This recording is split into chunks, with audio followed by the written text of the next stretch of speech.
ہم چاہیں گے کہ آپ کو ہم مالی مدد پہنچائیں تاکہ وہ ان پٹ کاسٹ جو بھرتے جا رہے ہیں رکنے کے کوئی نام ہی نہیں لے رہے، اس میں اگر ہم نے سپورٹ کرنا ہے مالی طریقے سے تو وہ سپورٹ مجھے نہ ملے، اسی پیسہ کو ہم ٹارگٹ کر کے غریب کسانوں کو، غریب پسماندہ طبقہ کو دلوا دیں، اور اس طریقے سے ہم مشکل معاشی حالات میں بھی یہ انشور کر سکیں گے کہ جو چھوٹے زمیندار ہے، جو چھوٹے کاشتکار ہے، جو کسان ہے، جو ہاری ہے، ان کا کام چلتا رہے گا۔ ویسے ہی جب بھی جو بھی کراپ کو ہم انسینٹیوائز کرنا چاہتے ہیں، سپورٹ کرنا چاہتے ہیں، ہمیں ایک بہت آسان طریقہ ہوگا کہ ہمیں ڈائریکٹلی آپ کا جیب میں اس ہاری کارڈ کے تھرو وہ مالی مدد پہنچائے۔ یا اگر کوئی ایسا واقعہ ہو، قائم علی شاہ صاحب یہاں بیٹھا ہے، ہمارا جو خیرپور کے کھجور ہے میں وہ بہت پسند ہے، مگر جب سیلاب آتا ہے یا مانسون ہو جاتا ہے تو ہمارے فصل کو نقصان پہنچایا جاتا۔ تو جب میرے پاس یہ کارڈ موجود ہوگا تو میں اپنا حکومت کو کہہ سکوں گا کہ یہاں ایک قدرتی آفت ہے، میرے خیرپور کے کسان جن کے کھجور کو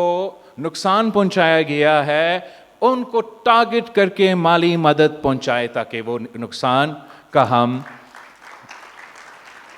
اوورکم کر سکے۔ ویسے ہی اگر میرے عمر کوٹ کی چلیز کو کوئی نہ کوئی نقصان ہو تو مجھے پتا ہونا چاہیے کہ میرے عمر کوٹ کے کسانوں کے ساتھ ہاریوں کے پاس، غریب جو ہے ان کے پاس بے نظیر ہاری کارڈ ہے، میں نے ان کے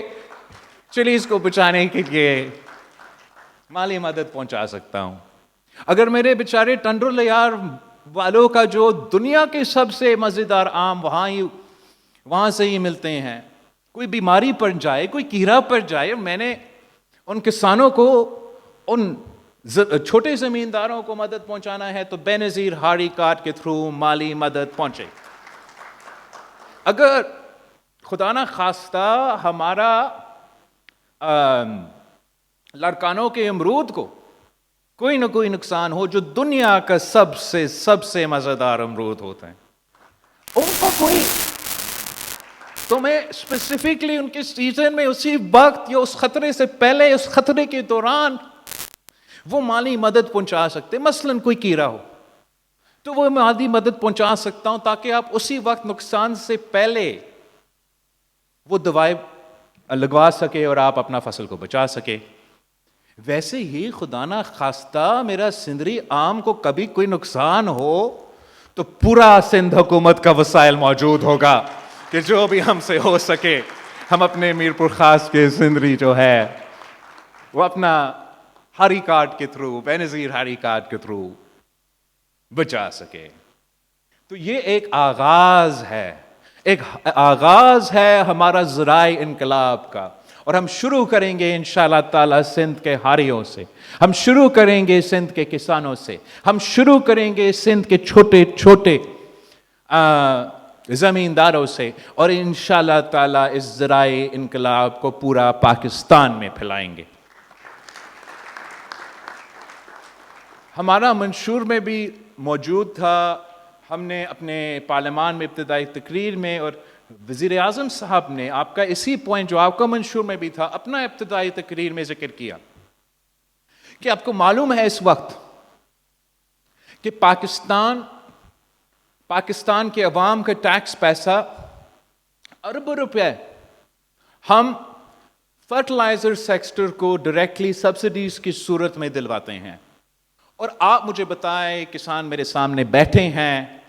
یہ سبسڈی جو ہم اس لیے دیتے ہیں تاکہ آپ کو فرٹیلائزر ملے اور وہ بھی کم قیمت کو ملے، کیا کبھی ملا ہے؟ آپ کو بلیک میں خریدنا پڑتا ہے، مہنگا ترین خریدنا پڑتا ہے، ملتا ہے تو پتہ نہیں کس کو ملتا ہے، میرے بیچارے کسان کو نہیں، میرے بیچارے ہاری کو تو نہیں ملتا۔ اب حکومت کا ارادہ یہ کہ آپ کو مدد پہنچائے، اور کوئی بڑے نام کے جو ہمارے فرٹیلائزر کمپنیز ہیں وہ مزہ لے، اس کا کیا فائدہ؟ یہ اربوں روپیہ کا جو سبسڈی اب مجھے یاد نہیں آ رہے ہیں، لیکن بہت بڑا سبسڈی ہے جو فرٹیلائزر کمپنی کو دیتے ہیں. ہمارا مطالبہ ہے کہ یہ سبسڈی فل فور وہ فرٹیلائزر کمپنیز کو جو ڈائریکٹلی دیتے ہیں وہ روکا جائے، اور اسی پیسہ کو بے نظیر ہارڈی کارڈ کے تھرو، بے نظیر انکم سپورٹ پروگرام کے تھرو، یا باقی صوبے بھی اپنے کسان کارڈ بنائیں، اور ہم وہی پیسہ جو ہم فرٹیلائزر کمپنیز کو دیتے ہیں، اربوں روپے کا سبسڈی، وہ ان کو بجائے میرے کسانوں کو، میرے ہاریوں کو بے نظیر ہاڑی کارڈ کے تھرو ان کی جیب پہ آئے، تاکہ وہ جا کے خریدے، اور جب وہ جا کے خریدے آپ کا سبسڈی وہ وہاں استعمال کرے. اگر ہم نے پاکستان کی معیشت کو بچانا ہے تو سب سے پہلے پاکستان کی کسان کو، پاکستان کے زرعی شعبہ کو بچانا ہے. اور میں آج حکومت سندھ کو، وزیر اعلیٰ صاحب کو، وزیر زراعت کو اور آپ کی پوری ٹیم کو نہ صرف اس بات پہ میں ویلکم کرتا ہوں کہ میرا منشور کا وعدہ آپ 1 سال کے اندر ہی اندر پورا کر رہے ہیں، مگر انشاءاللہ تعالی جب تک آنے والے الیکشنز آتے ہیں تو آپ اسی منصوبے کے تھرو پاکستان کے، اور خاص طور پہ اوبیسلی اس صوبے کے کسانوں کو مزید مالی مدد،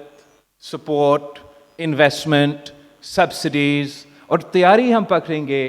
کہ ہم موسمی تبدیلی کا مقابلہ کریں، اور یہ جو سازش ہمارا زراعت کا شعبہ کے خلاف پک رہا ہے، جو آپ سب کو نظر آ رہا ہے، انشاءاللہ تعالی اس کا بھی ہم ضرور مقابلہ کریں گے. اور پاکستان کی معیشت میں پاکستان کا کسان اہم کردار ہمیشہ ادا کرتے ہیں، کرتے آ رہے ہیں، اور آگے جا کے بھی کریں گے. اب یہ تو ہو گیا میرا ہاری کارڈ جس کا آج ہم افتتاح کر رہے ہیں، اور میں انشاءاللہ تعالی یہاں کہ میں جو ہاری بیٹھے ہیں آپ کو میں اپنے ہاتھوں سے، اور میرے نمائندے جو لڑکانوں میں اور مختلف ڈسٹرکٹس میں اس وقت موجود ہیں وہاں بھی وہ اسی طریقے سے اس کا افتتاح کریں گے. مگر اس سے پہلے جس طریقے سے ہم زرعی شعبے میں بھی ہاری کارڈ کے تھرو ریفارم لے کر آ رہے ہیں، یہ پالیسی دے رہے ہیں آپ کو مدد کرنے کے لیے، آپ کے منتخب نمائندے کے حیثیت میں آپ کے مسائل حل کرنے کے لیے، ایک دوسرا مسئلہ ہے جس کی وجہ سے میں آپ کا نمائندگی کرتے ہوئے میں تو دن رات کام کر رہا ہوں اسلام آباد، اور اس کے بارے میں ضرور تھوڑا سا بات کرنا چاہ رہا تھا. اس لیے کہ آپ سب کو معلوم ہے کہ 18 اکتوبر 2007 کا واقعہ ہم ہر سال مناتے ہیں، اور اس سال انشاءاللہ تعالی ہم حیدرآباد شہر میں 18 اکتوبر کی جو دہشت گردی کا واقعہ تھا، جس میں پاکستان پیپلز پارٹی کے جیالوں نے جان کی قربانی دی، شہادت قبول کی، شہید محترمہ بے نظیر بھٹو کی جان بچانے کے لیے، اور پاکستان کی جو جمہوری جدوجہد ہے اس کو آگے لے کے جانے کے لیے. شہید بی بی جب اسی شہر کراچی پہنچی تو میں آپ سے پوچھتا ہوں کہ شہید بی بی کی مشن کیا تھی؟ شہید بی بی کا منشور کیا تھی؟ شہید بی بی کا وعدہ کیا تھی؟ ہم ابھی بھول گئے؟ بی بی نے وعدہ کیا کہ میں چارٹر آف ڈیموکریسی پہ عمل درآمد کروں گی. اس مشن پہ آئی تھی، اپنی جدوجہد لڑتی وہ شہادت قبول کرتی. ہم نے 2008 میں اسی چارٹر آف ڈیموکریسی کی وجہ سے 18ویں ترمیم کی صورت میں بہت سی تبدیلیاں لے کر آئے. شہید بی بی کے جو وعدے تھے وہ نبھائے، ان پہ عمل درآمد کیے، جس کے ذریعے اس ملک کی جمہوریت ملا، جس کے ذریعے ہم نے ایک آمد کو بگایا ہے، جس کے ذریعے ہم نے سارے صوبے کو صوبائی خود مختاری دی، اپنے وسائل کے مالک بنائے، NFC ایوارڈ دلوائے، پختونخوا کا نام کیا، etcetera, Benazir income support programme آپ کو معلوم ہے. مگر اسی ڈاکیومنٹ میں جو وعدے ہم سے رہ گئے، جو وعدے ہم ابھی تک ان پہ عمل درآمد نہیں کر سکے، کیا ہمیں بس ان وعدے کو بھولنا چاہیے؟ کیا ہمیں بس